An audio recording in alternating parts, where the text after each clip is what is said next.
nin me masro nge nyam ganda farani miniti e bisba banamba kawfe anga foli ni walima dombe awi awmun me lajella wala sa kuna funu mesro malikunka ni jenfan rew kunka ni atma seli alislam ya de meto ansar bulu faram be Marseille ani Touré la haluka jakulu taram alislam ka jakulu ba au conseil islamique amanyama groupement des leaders spirituels musulmans du Mali manyama alislam ya de meto ansaru nyejoro ankram Sid Chérif Ousmane Madani Aidara fe bangoni injangne bula kabeni janvier kalo kletan ani kononto tagalu kun ziara ani ka duwa nyini ankram fe kramom sa fomba wala lika akukuna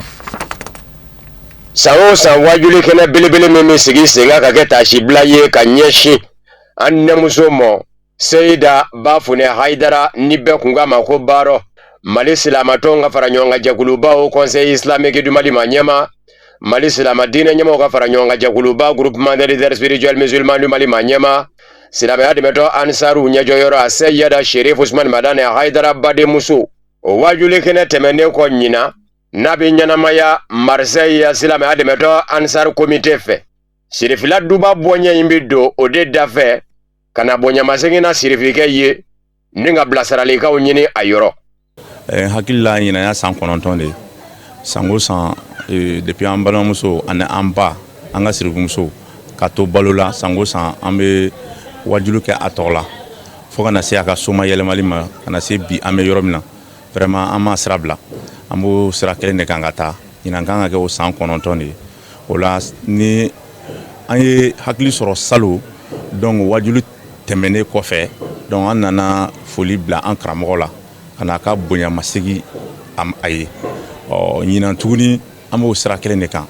donc ola ami do ke kramoye si jani labango nyuma ala ko di en kramoma ala ka ashike nega breke ka san kemejiri ga fara shikan ala ko ke kan keneo di ala fiao di ala mo ke karamo yere bunya kama sallallahu rasulullah alhamdulillah ya fo chumna kala faida bay ne hagilla salu ani do fana nyongo soro ni tuya kelene la o ala sona nyina fana anya nyongo soro o tuya kelena ola dante o ni sonya la quoi bon avec comme na fo bi wulena sadi antara magadi ka bo maga kata madine avec comme na fo anyo de ke wulena anan balmo na nyongo soro kene kelen kono ka jen ka an karamogo fo luti oye wasabayre donc ola ambe an karamogo fo ola ka an balmo fo mi nana anu nana fara nyongo ka ni sonya ke nyongo fe vraiment amba yini ala fe ala ka senu onyuma yi o sigiro la akla ku kalfa ala ma ala mte kalfa chen ala ka senu onyuma yi ala ka sangreta irana ala ko ke kiro kama makani madine bonya kama sallallahu rasulullah Turela sanangoro basila ma ademeto ansar comité ka bonye okumi do fe minda fe sirifila duba kono oye ka duwa unyini sirifike fe anaka blasarali kan uka dugu jako mugani nda maya ke chuko biseka noya uye chukumi naka duka ukerengere ne unye ambe sirifula biula dana ne alaka jen anambalema farla nyon ka no Marcel Kawe kana foli ke karamola ka do ke karamoye ka do nyini afe bon o de an se kun sirifila wulana nusoja fo ka taba danka nusoja yere nusoja wurata nusoja men ko anyo nusoja de ye abi sabo anga yere kra moden ka sigiro la abi ka kla ko ye anye yere koro o nusoja ante hake yere don ola kwa an nusoja ra fo ka ta fo ko ka tote mo kunche mo membele bolo bon anana do nyini kramo fe bon toujours anga jamana kamana gwaw de ba ana akono parce que toro ni balaw ni mashibaw kacha akono bon toujours angon be halbi jamana ka do nyini kramo fana fe abuka ke ka koro me halbi ka do farakan parce que anya joro ye jamana nga toro la anya joro ye jamana nga gele yawla amawla doniya ka fo Marseille Islam ademeto ansar comité sanwosa nyina nyo sango nondo ye ubi wajule kene basigi singa tashi blado kanyashi Mali Silamatonga faranyonga jakuluba au conseil islamique du Mali Manyema Mali Silamadine nyema uka faranyonga jakuluba groupement des leaders spirituels musulmans du Mali Manyema Silame ademeto ansaru nyajoyoro Aseyada Chérif Ousmane Madani Haidara bade musomo no ye Seida baro Haidara ye alama hinenala wawajule kene inzigira senga kabina be balula foka na blabila akunjera ni Silama ya donga laido woro bayatul islamiyya taliye mabadefa aywa tifla fara alaka nti fula fara alaka nti shuali kɛ nti jɛnɛya kɛ nti den faga nti namara kɛ n sen kɔrɔ n ta kɛ n bolo kɔrɔ ni kira Muhamadu ye bila baara ɲuman min na n b'a kɛ ala k'an s'a kɔrɔ ala k'an s'a kɔrɔ sɔli ala. An bɛ to Bangoni Janginɛbugu la Serifula duba kɔnɔ ka bɛn ni janvier kalo tile 20 ye Nafaji alisilamɛya dɛmɛtɔn Ansaru fana taara Mali silamɛw ka jɛkuluba au Conseil islamique Maniema, groupement des leaders spirituels musulmans du Mali Maniema alisilamɛya dɛmɛtɔn Ansaru ɲɛjɔyɔrɔ an karamɔgɔ Seyd Cherif Usmane Madani Haidara fɛ tagali kun walasa k'a ka dugawu ani a ka bilasiralikan ɲini an ka ɲɛmada sɔrɔlen fɛ. Nafaji silamɛya dɛmɛtɔn Ansaru komite u nana bɔɲɛ min na sirifekɛ fɛ Bangoni Janginɛbugu la duwawu ɲini do bilasiralikan fɛnɛ bɛ se ka sɔrɔ u fɛ cogo min ka bɔ a yɔrɔ. San o san a ka ca la ni Ala sɔnna an bɛna ɲɛda an karamɔgɔ la ka na duwawu k'a ye ka duwawu ɲini a fɛ an nana o de la bi ni Ala sɔnna ma foli kɔni kɛra hɛrɛ la karamɔgɔ yɛrɛ ye duwawu ba kan yan nisɔn ka di sisan karamɔgɔ yeli o ye hɛrɛ de ye karamɔgɔ kanu o ye Ala kanu de ye Ala sɔnna ma an kɔni nana karamɔgɔ fo a ye duwawu k'an ye wa duwawu bɛ minɛ Ala sɔnna ma an b'a ɲini Ala fɛ Ala ka karamɔgɔ mɛn an ye Ala ka karamɔgɔ mɛn an ye kira ba in kanu kama sɔli ala rasulillah nin tɛ Nafajikaw nako fɔlɔ nin ye ladala nali de ye waati ni waati an bɛna ɲɛ da karamɔgɔ kan an bɛ nako caman bɔ sa yɛrɛ de ni Ala sɔnna ma y'an nako caman de ye nisɔndiya sɔrɔ a la an fari fonina vraiment an fari fonina yɛrɛ de bon wele min kɔni bɛ ne bolo ka se karamɔgɔ ka ladilikan lamɛnbaga bɛɛ lajɛlen ma o de ye karamɔgɔ bɛ min fɔ an k'a faamuya an ka wuli k'a baara kɛ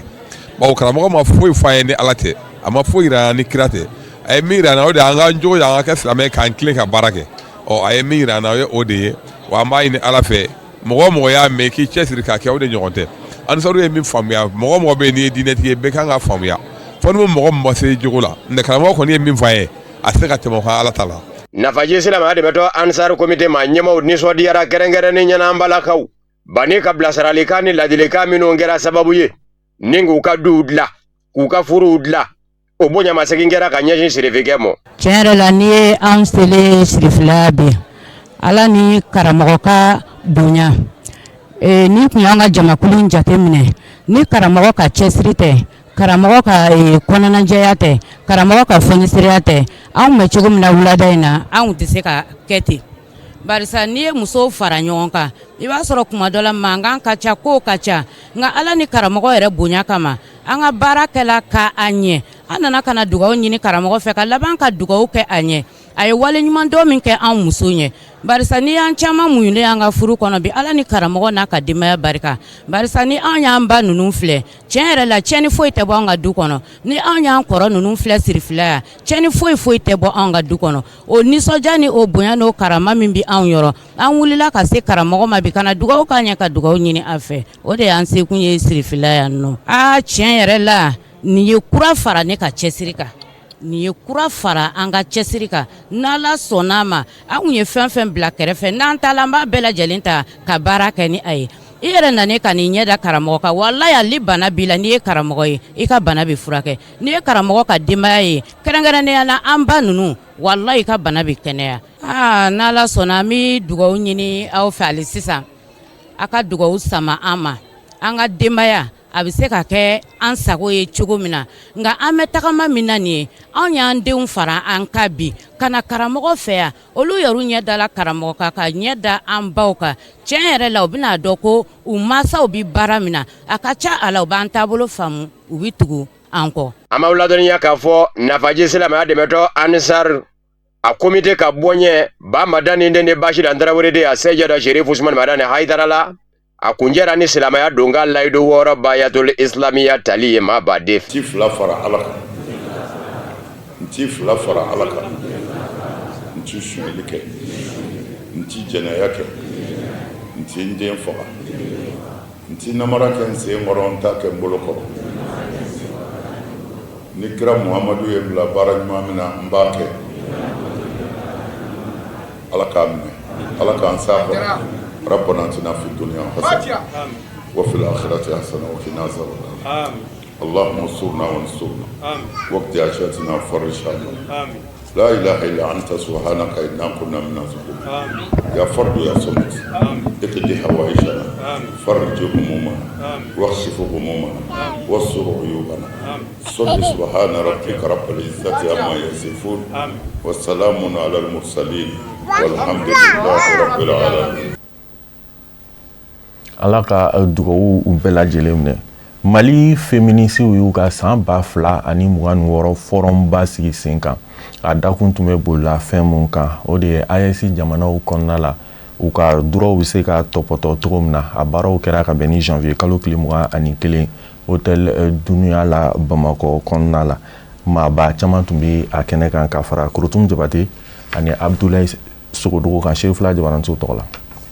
Ka kɛɲɛ ni Mali bɛ kulu kura min kɔnɔ n'an ko ma ko espace AES jɛkulu min bɛ yen n'an ko o ma mouvement féministe du Mali u y'u ka forum ta ko sabanan baaraw boloda min kɔnɔna na musow ka jo sariya ani damakɛɲɛ u ni cɛw ni ɲɔgɔn cɛ o bɛ se ka yakubaya cogoya min na ni jamana saba ni ɲɔgɔn cɛ n'o ye Mali, Burkina ani Niger jamana ye o de kadira kɔnɔna na muso cɛsirilenw bɔra jamana caman na ka kɛɲɛ ni nin forumunba in sigili ye sen kan mouvement féministe du Mali maaw fɛ.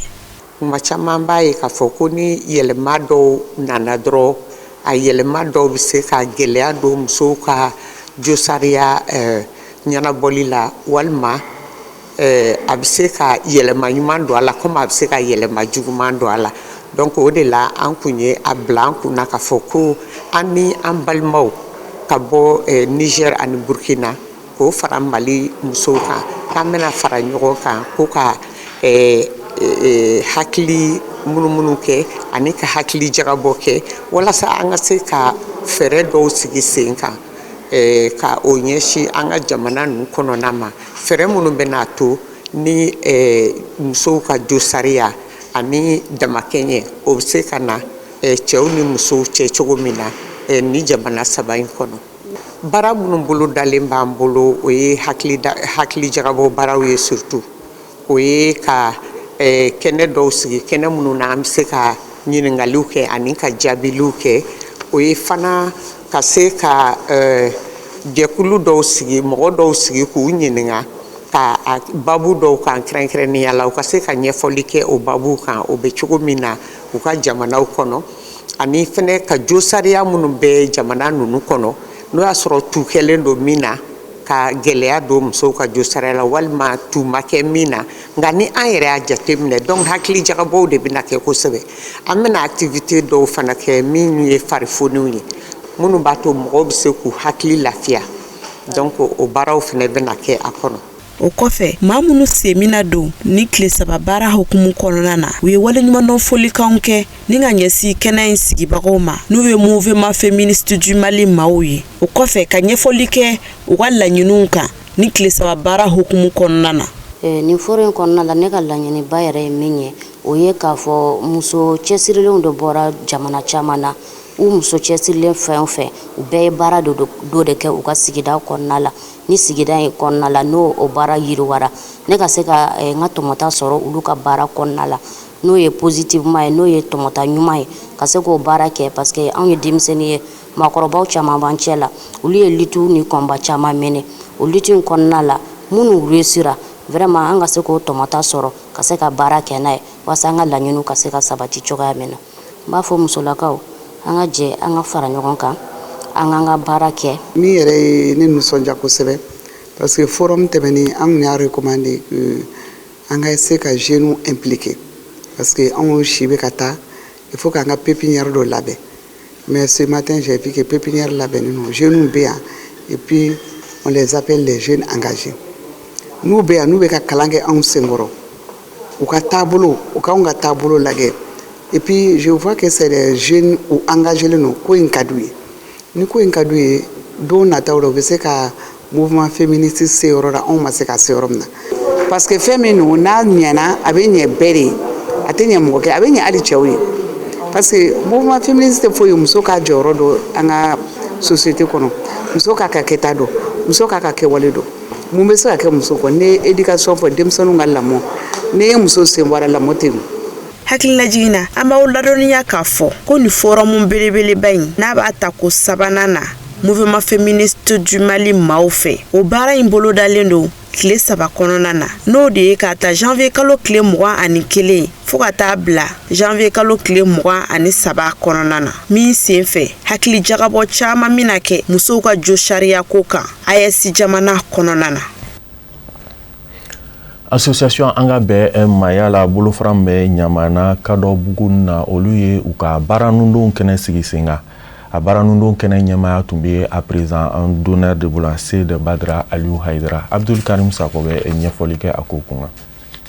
Ni lancement ni association anga be mayala do farala aka demaya ka Mali ani Mali koka ni kɔfɛ comité de ɲamana kado buguni olu maw kɔni wuli ka jɔ ebe u bolo wuli ka jɔ bɛ olu bolo o de k'a fɔ ka malidenw fara ɲɔgɔn kan k'a sɔrɔ a ma kɛ ni siya woloma ye ni diinɛ woloma ye ka kɛ ni tɔn ka kuntilennaw ye fɛn min ye ni comité de ɲɛmaa ye a y'a yira k'a fɔ a nisɔndiyalen don a ka population ka mobilisation na a ye foli kɛ ka ɲɛsin u ma u ka o mobilisation na ni ka laban k'i da don u ka san 2026 baara bolodalew na u kan ka minnu kɛ tɔn in kɔnɔna na a da sera olu ma. Lancement yɛrɛ ye k'a yira an ka sigidala mɔgɔw la u ka dɔn k'a fɔ k'an ye tɔn sigi an ka sigida la an ye comité sigi n'o ye an ka bɛn mɔgɔya la donc an ye sigidala mɔgɔ bɛɛ wele u ka dɔn k'a fɔ ko an ka bɛn mɔgɔya la comité dɔ sigira Kadɔbuguni na an fɛ yan nɔ don nataw la projet ba de b'an bolo ka kɛ an ka bɛn mɔgɔya in kɔnɔna na projet ba de b'an bolo a ka ca an bɛ se k'an da don dɔ la an y'a laɲini an bɛ fɛ ka wari sɔrɔ sira dɔ dayɛlɛ an ka tɔn kɔnɔ an fɛ Kadɔbuguni na yan an y'o laɲini kɛ an bɛ fɛ ka o daminɛ o tɛmɛnen kɔfɛ an bɛ fɛ ka formation boloda 2026 kɔnɔna na yan an fɛ an ka comité la et puis an bɛ tila ka formation dayɛlɛ comité tɔw bɛɛ lajɛlen mɔgɔ mɔgɔ k'i bɛ fɛ ka don mɔgɔya la i bɛ fɛ an ka jɛ an ka adamadenya kɛ ɲɔgɔn fɛ an bɛ formation in dayɛlɛ u bɛɛ lajɛlen u ka na an ka kɛ ɲɔgɔn fɛ. Association an ka bɛ mayala a président ale y'a yira k'a fɔ Kadɔbuguni kɔfɛ jamana fan caman de bɛ yen minnu kan ka association an ka bɛ mayala a bisimila u fɛ yen a bolofaraw na cari ka taa yɔrɔ caman na k'o baaraw bɛ kɛ ka kɛ ni tɔn président du conseil d'administration ka kuntilennaw ye n'o ye Seydi Badara Aliou Haidara ye. An bɛ aw fo an bɛ ɲamana ka bɛɛ lajɛlen fo an ɲɔgɔn sɔrɔ an bi ka kɛ ni lancement de n'o ye an ka comité de min bɛ ɲamana olu ka baaraw nun doli ye an bɛ présidenti fo an n'a kɔmɔgɔw bɛɛ lajɛlen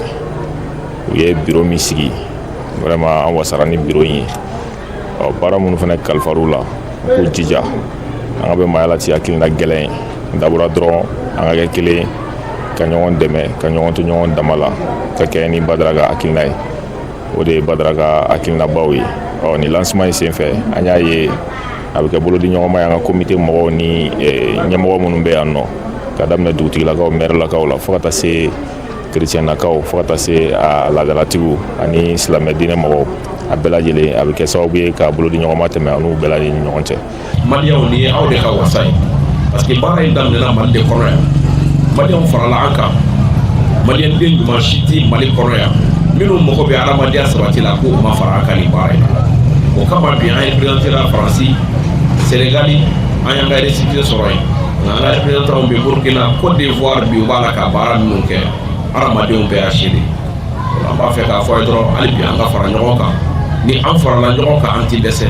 wa tɔn in mana kana fɔ fiyewu k'an bɛna diinɛ dɔ de lafasa tɔn in mana k'a fɔ k'an bɛ taabolo dɔ lafasa tɔn in mana k'a fɔ ko an bɛ yan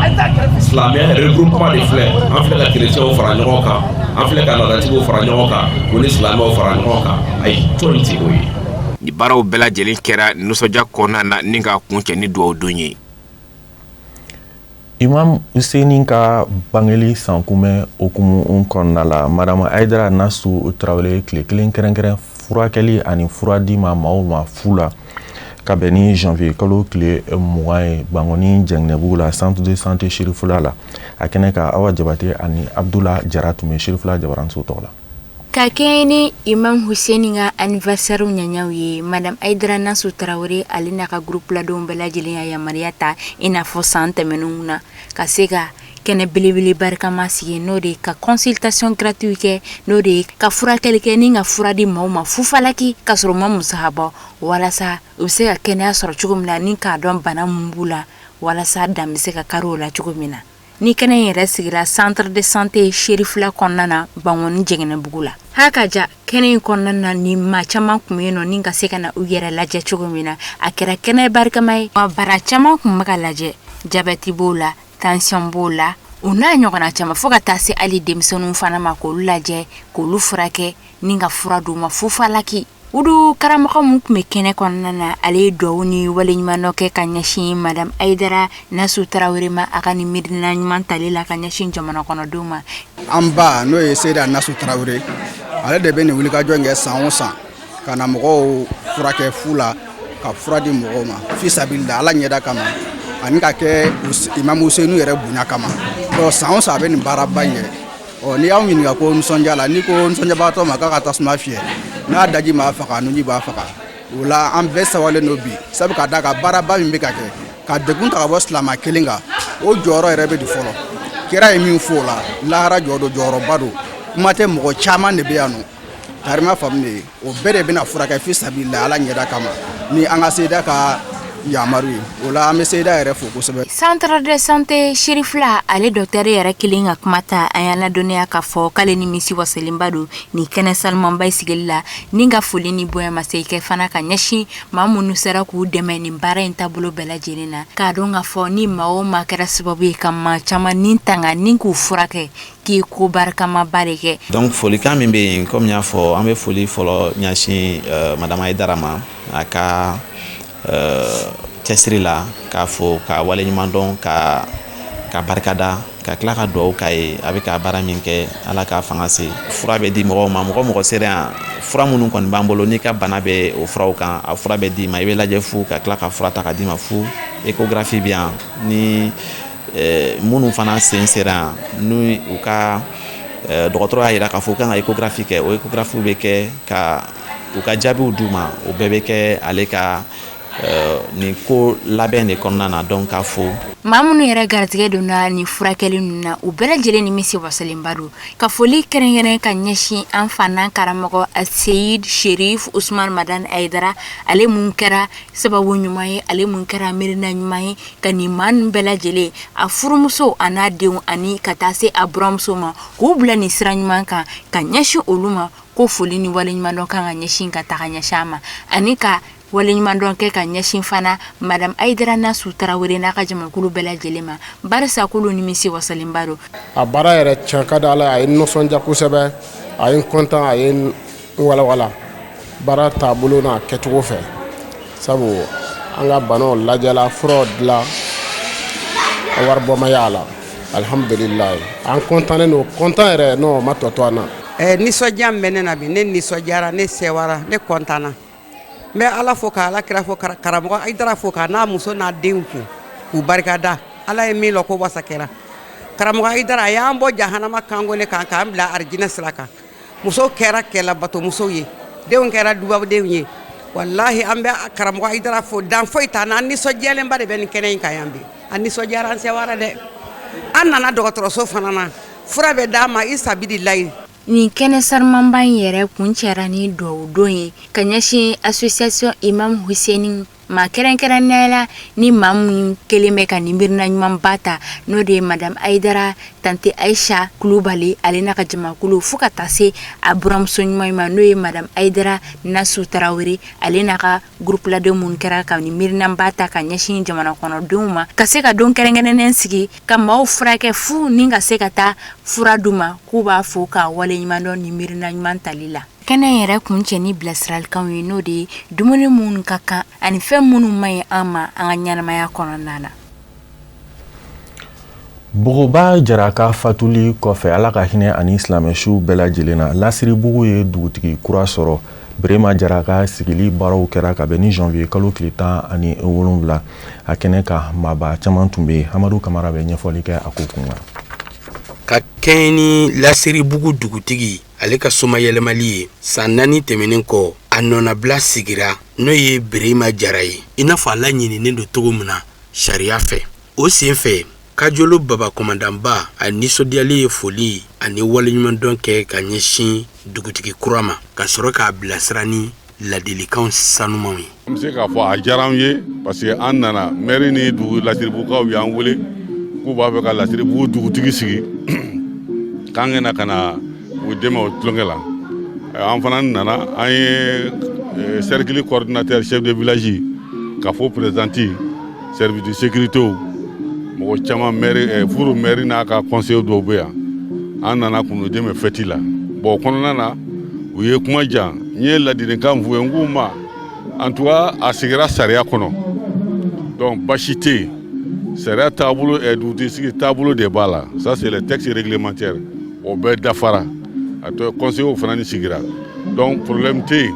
an bɛ ladilikan di dugutigi ma o ye a kɛ mɔgɔw kala a kɛ bɛn nati dugu kɔnɔ faut pas que a kɛ dugutigi ye min bɛ na ni fissure ye parce que dugu géreli man nɔgɔn aw bɛ wolola yan aw bɛ mɔna yan aw bɛ ɲɔgɔn cogo dɔn n'a fɔra ko i nana kɛ dugutigi ye o kɔnɔ n'i ma hakili sɔrɔ i bɛ fili b'i sɔrɔ donc a kɛ hakili sigi baara fɛ n ko fana ni n ko sariya ye dugutigiw bila maires ka mara kɔnɔ u kɛ jɛ ka baara kɛ ɲɔgɔn fɛ mais o kɔrɔ tɛ ko u ni kɔmɔnanw tɛ dɛ u ni kɔmɔnanw don mais ni dugutigiw fana tɛ ka maires dɛmɛ baara la baara nin man nɔgɔn. Furu yɛrɛmarakafo ɲɛmaaba a ka dantigɛliw la a ye dugawu ni foli kɛ ka ɲɛsin dugutigi kura ma ka sɔrɔ k'a ka nisɔndiya yira Kajolo Baba Kumandanba a n'a ka taamadenw u nali ni dugutigi sigi kɛnɛ kan. An nana lasiribugu dugutigi sigi la donc min bɛ yen an ka préfet ye ladilikan minw di ne b'o kɔfɛ a diyara n ye kosɛbɛ bɛɛ y'a faamuya ko dugutigi sigi ye laadala ko de ye a bɛ tɛmɛ sira minw fɛ ka se préfet ma papier bɛ bɔ a fana ye ladilikan minw di daragi ni damako la ne hakili la mɔgɔ caman bɛ yen o y'a faamuya donc o bɛ baga dɔw ma ka dɔw tɔgɔ fɔ ko olu sen bɛ daragiko la i n'a fɔ ɲɛmɔgɔw an ka préfet tɛ o mɔgɔ ye a ye min fɔ yala a ye kuranna tɔgɔ fɔ bɛɛ ɲɛna donc a bɛ yɔrɔ min na o kelen de don ne fana bɛ o position kelen de la donc an b'a soutenu donc fɛn o fɛn sariya fɛn o fɛn n'a b'a ta Kajolo cercle la vraiment an b'a kɔ. Dugutigi kura a ka sigiliw kɔfɛ a sigilen kuma min na golo kan a ka dantigɛliw a ye foli ni waleɲumandɔnw ani bonyamasegin kɛ ka ɲɛsin Kajolo Baba Kumandanakaw a yɛrɛmarakafo ɲɛmaw hakaja fɔ ka se lasiribugu maabaw ma olu minnu sɔnna ka danaya dale kan k'a sigi dugutigiya sigiyɔrɔ la. Mɔgɔ o mɔgɔ nana kɛnɛ nin kan yan vraiment jarala dugutigi sigi la ne ka foli b'a bɛɛ ye o ɲuman nana cogo min ala k'o ɲuman sakiti mɔgɔ o mɔgɔ i bɛ kɛnɛ kan yan o la cilen bɛ yan o a bɛɛ taa cifa fɔ ne ka foli bɛɛ bɛɛ ye ala ka jamana ja ala ka jamana ja jugu min b'a sen kɔnɔ ala ka jisuma don a ko la a kɛra fɛn dɔ ne tɛ se ka kuma cogo ɲɛnama a ma kɛ baara ye mɔgɔ ni foli tɛ foyi tɛ ne fɛ k'a fɔ. Bi an ye mɔgɔw wele dugutigi sigi kama laadala dugutigi sigi a bɛ kɛ tan ni mɔgɔw bɔra kalama a bɛ kɛ tan donc o la hakilina min y'an bila la dugu tɛ se ka kɛ ten ni dugutigi t'a la baara o baara fɔ ɲɛmɔgɔ ka k'a la hali jamana ni ɲɛmɔgɔ t'a la tɔ ka diɲɛ don donc an nana dugutigi sigi na dugutigi min kɔni sigira ne ɲɛna n tɛ kɔrɔ tɛmɛni dɔ dɛ bon Birata nin y'a sabanan ye min sigira ne bolo ni ɲɛna Birata y'a sabanan ye ne bɛ min da la o y'o ye dugutigi sigi kɔni a tɛ fan wɛrɛ fɛ a bɛ lasigi ka mɔgɔw ka bolo kan toujours ne bɛ min da la o y'o ye. An b'aw ladɔnniya k'a fɔ ko dugutigi sigi ye wagati kɛrɛnkɛrɛnni ye dugudenw bolo min sen fɛ u b'u ka nisɔndiya yira ka bɛn n'u ka dugutigi kura sigili ye nin baara ninnu bɛɛ lajɛlen yakubɛyara ni Kajolo Baba Kumandanba ka fara a yɛrɛmarakafo ɲɛmaw ani furu taw olu bɛɛ lajɛlen yeli kɛnɛ kɔnɔna na nin baara kofɔlen n'a tun bɛ tali kɛ lasiribugu dugutigi kura sigili la a kow bɛɛ lajɛlen yakubɛyara ni dugutigi ka sigili ladala sigili la ka fara u ka ladala folisen dumanw kan minnu ye jama sɛbɛkɔrɔ nisɔndiya. An b'an kunda Côte d'Ivoire jamana kan kabini janvier kalo tile 21 Gonatekaw bɔra i b'a fɔ kɔnɔkulu ka Mali silamɛw ka jɛkuluba au Conseil islamique Maɲema groupement des leaders spirituels musulmans du Mali Maɲema al-Silamɛya dɛmɛtɔn Ansaru ɲɛjɔyɔrɔ an karamɔgɔ Seyd Chérif Ousmane Madani Aidara denkɛ a Seyd Iba Haidara kunbɛn Abdul Karim Sako bɛ ɲɛfɔli kɛ a ko kun kan. An karamɔgɔ denkɛ Iba Haidara ale kun makɔnɔlen don kosɛbɛ Gonate i n'a fɔ yɔrɔ tɔw la a tɛmɛna yɔrɔ minnu na ka kɔni ɲɛ. Gonatekaw olu bɔra ka caya i ko dakɔnɔ ɲi ka an karamɔgɔ denkɛ bisimila bonya ani karama kɔnɔna na.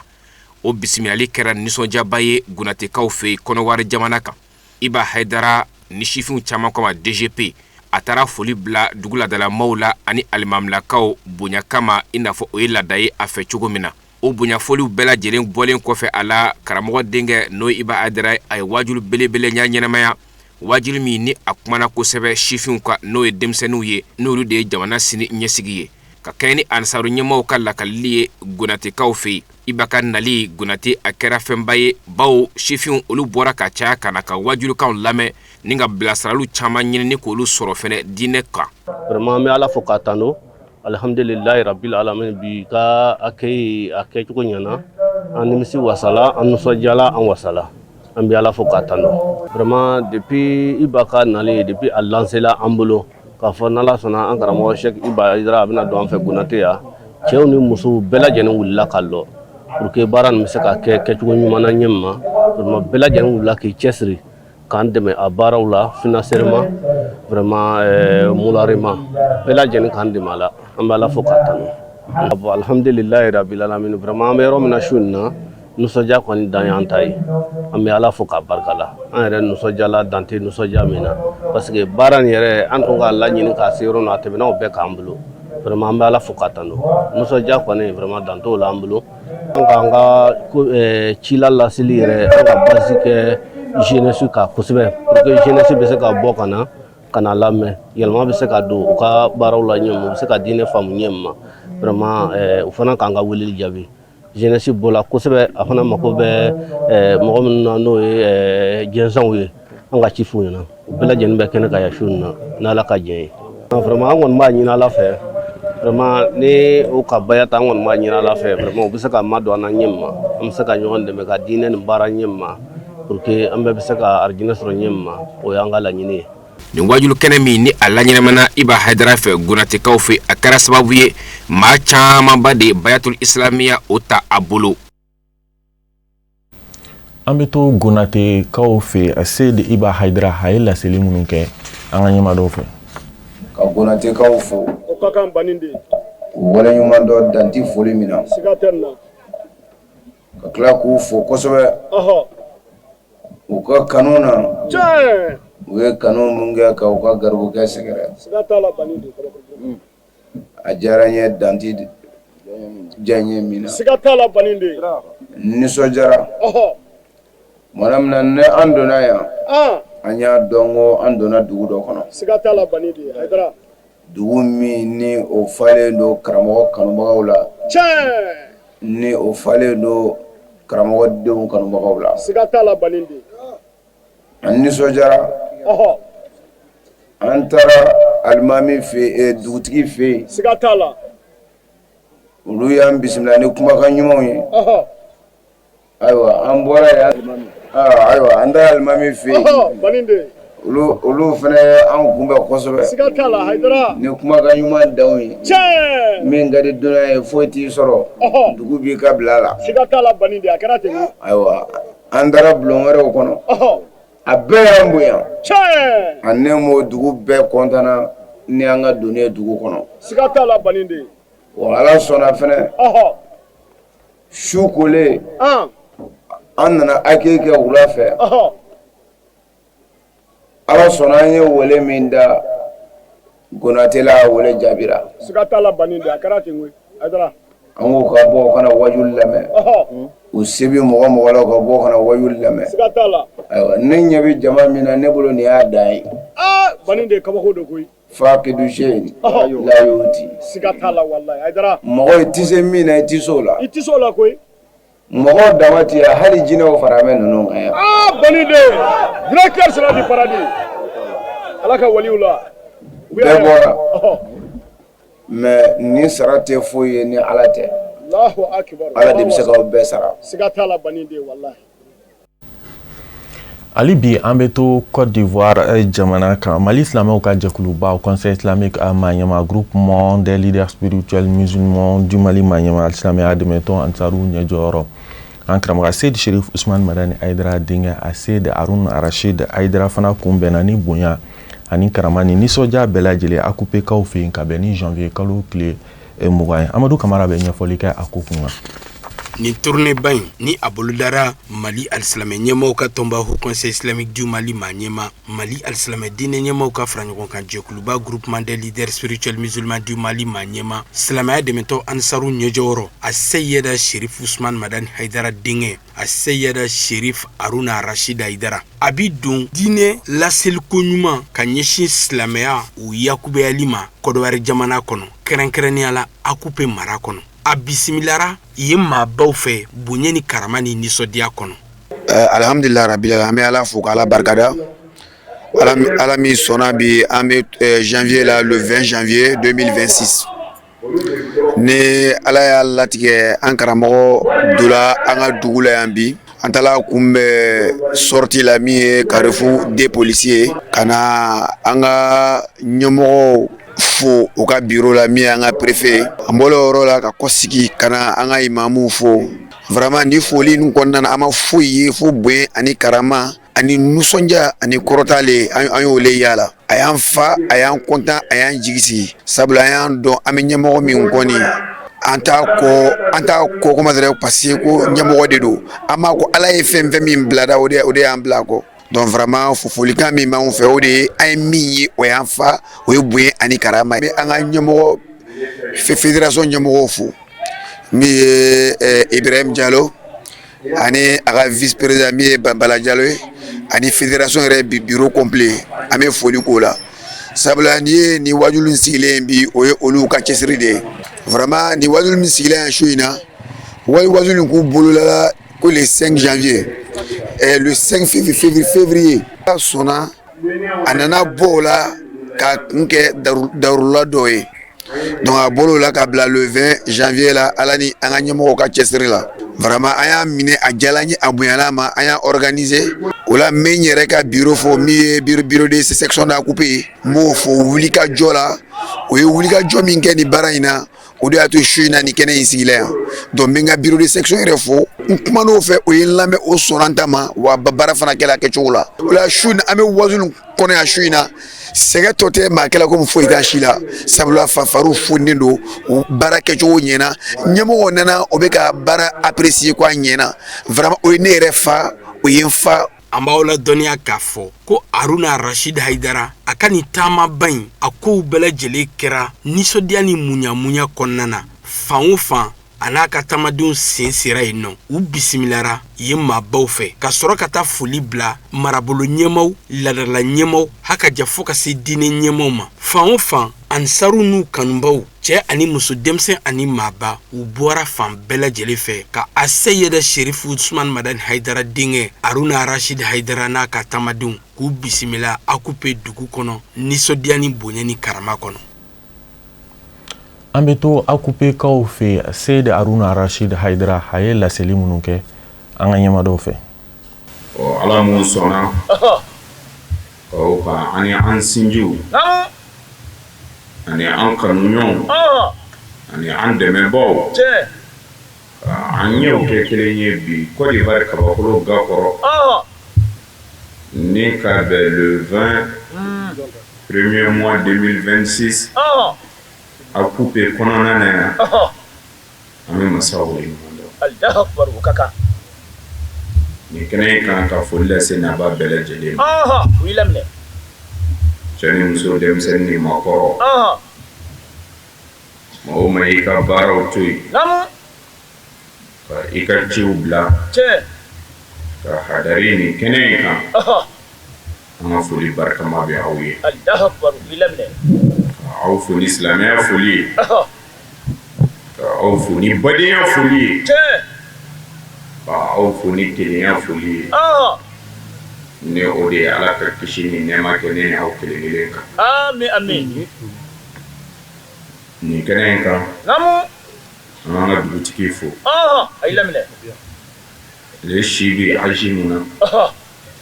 ale si bɛ degré mun na ale k'a ka kɔrɔ to a yɛrɛ la ka dugutigiya bonya to a yɛrɛ la ka na fara garibuw ni a denw ni a mɔdenw kan nin kɛnɛ in kan o b'a ka maabaya de yira maaba de bɛ maaba dɔn ala b'a dɔn hali ni ale kun ye denmisɛnnin fitinin dɔ de bila ka an kunbɛn o kun bɛ an fa ko dugutigi ka ciden filɛ nka surtout ale yɛrɛ k'a ka kɔrɔ to a yɛrɛ la ka na nin kɛnɛ in kan an ma dan sɔrɔ nin na kɔrɔ an b'a fo ka n ka alimamiba fo bi an donna a ye bonya mun ta k'an sɛgɛrɛ kɔnɔdimi tɛ bɛɛ y'a ye dugu in dɔnnibaa bɛɛ lajɛlen fo ka a karamɔgɔ bɛɛ lajɛlen fo ka yiriw la ko u ka garibukɛ ni mankan don garibukɛ mana kura fɔ an mana kura fɔ ɲini de fɔ an ka alimamiba ye bi kunbɛli kɛnɛ kan ko an nana olu bi wajulu minnu na u ka misiri kɔnɔnaw la o bɛ bilasirali mun na zawiya kɔnɔnaw na ani wajulu kɛnɛw kan an nana de ani an balimaw ni an sinjiw ɲɛw bɛ se ka kɛ kelen ye cogoya min na ka hakili jigi kɛ suna kura fɔ tɛ ni ala ye o ɲini ala kira fɛ a ka kuranɛ sanumanba in kɔnɔ a ko muhamadu fazakɛ fa inna zikira tanfa'ul mu'minin ala ye nin fɔ a ka kira ye a ko muhamadu hakili jigi muhamadu fazakɛ n'an jɔra nin kan su in na ten an bɔ yan an tɛ bɔ yan muhamadu jɔn hakili jigi a fɔ i mandenw ye o hakili jigi ko alijinɛ bɛ ne ala bolo muhamadu fazakɛ o hakili jigi ko alijinɛ bɛ ne ala bolo an b'an kun da Guinée équatoriale kan Mali silamɛw ka jɛkuluba au Conseil islamique a maaɲɛma groupement des leaders spirituels musulmans du Mali maaɲɛma silamɛya dɛmɛtɔn Ansaru ɲɛjɔrɔ an karamɔgɔ Seyd Cherif Ousmane Madani Haidara denkɛ a Seyd Cherif Ahmed Tidiane Haidara sele Guinée équatoriale a y'a ka laada la tile n'o de ye ka taa foli bila yen maabaw la a y'o baara in kɛ ka bɛn ni janvier kalo tile 21 Kadiatu Tarawele bɛ ɲɛfɔli kɛ a ko kun kan. Laadaba min bɛ Zamzam y'u ka denbaya la n'o de ye u semana jɔ diɲɛ dugukolo fanw fana Alahu Taala ka diinɛ laseli la u bɛ wuli ka a dugu maabaw sɛgɛrɛ ni ka taa foli bila u la o laada kelen lakilenna Seydi Cherif Ahmed Tidiane Haidara n'a ka taamadenw fɛ Guinée équatoriale dugu kɔnɔna na o min bɛ alisilamɛw ka bɛnɲɔgɔnya a n'u ka kelenya ko fɔ o ka nin bɔɲɔgɔn ye senfɛ Seydi Cherif Ahmed Tidiane Haidara a n'a ka taamadenw y'u kunda Mali ka lasigiden bɛ Guinée équatoriale kɔnɔna na u bisimilala ambassade maaw n'u ka cabinet bɛɛ lajɛlen fɛ bisimilaliw kɔfɛ fɛn min ye o nakun ye ɲɛfɔlikɛla o la o min bɛ diinɛ min ko bɛn kelenya ani ko to ɲɔgɔn ta la o carili ye alisilamɛw ni ɲɔgɔn cɛ wa a kɛla wagati kɛrɛnkɛrɛnnen ye Mali ka lasigiden in bolo ka Zamzamiw den n'a ka taamadenw bisimila bonya ani karama kɔnɔna na ka dugawu kɛ u ye ni ka tila ka dugawu ɲini u fɛ ka sɔrɔ ka a jira u la k'a bɛ u ka bilala sanga ani wagati bɛɛ lajɛlen na Seydi Cherif Ahmed Tidiane Haidara a ka nin wale ye bɛn ni kelenya sinsinli sira ye adamadenw ni ɲɔgɔn cɛ. An nisɔndiyalen don an ka ambassadeur ani ka fara baara ɲɔgɔn kan o ye an kunbɛ cogoya min na ni bonya ye ni karama ye o de la an sigira an ka ɲɛmɔgɔ directement ale yɛrɛ ye kuma ta ka fasodenya yira an na ka keleya yira an na o bɛ maliyɛn jama ɲɛfɛ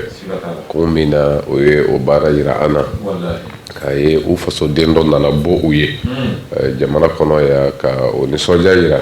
o ye an yɛrɛ nisɔndiya kosɛbɛ o kɔrɔ an b'u fo ka baara kɛ ɲɔgɔn bɛɛ lajɛlen fo nin kɛnɛ in kan.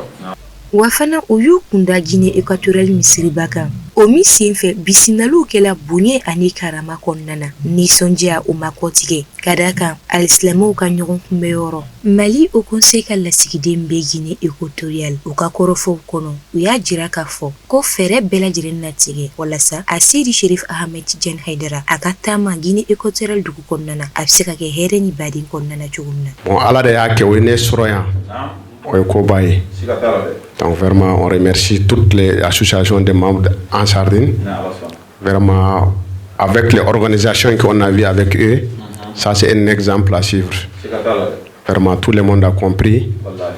tout ce qui est fait, il faut organiser. U ka taama sira fɛ fɛn ye Guinée équatoriale ansaru dagayɔrɔw ye u ye munumunu salo kɛ o yɔrɔ ninnu na ni ŋunya damu ta nin yɔrɔ kofɔlen ninnu na o min senfɛ Asiri Sherif Ahmed Tidiane Haidara a ye nin tɔnden ninnu bilasira ni ka tila ka a ɲini u fɛ u ka dɔ fara u ka wulikajɔ n'u ka cɛsiri kan alisilamɛya dɛmɛni na. An wulada ninnu na bɔli kun ye ka se ka taa an ka jamana ɲɛmɔgɔw fo